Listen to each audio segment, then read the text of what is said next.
So guys, you want to turn off your computer or your laptop from the power button itself. You want to turn it on and off 3 times. So once you turn off your computer and then you turn it back on, once you see the Windows loading screen that I'm showing you right now, you want to turn it back off again from the power button.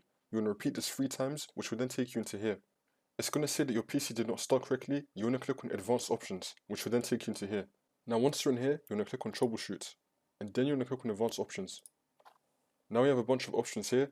You can either do Startup Repair, so let's try that first. This is the first method. Now it's going to diagnose our PC and then see if this fixes your problem. Hopefully this has fixed your problem, but if it has not, then we're going to click on Advanced Options, Troubleshoot, Advanced Options again, and we have some more settings. So next we're going to try System Restore.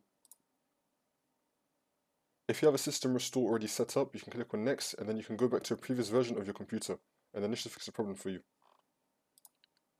If you did not have any restore points available or it did not work, now we're going to try something else. Click on Troubleshoot, Advanced Options, Uninstall Updates.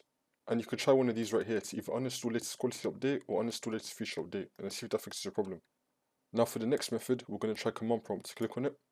Now once you're on this, we're going to type in sfc /scan now, and then click on enter. Then you want to run this scan. Now hopefully this will fix your problem.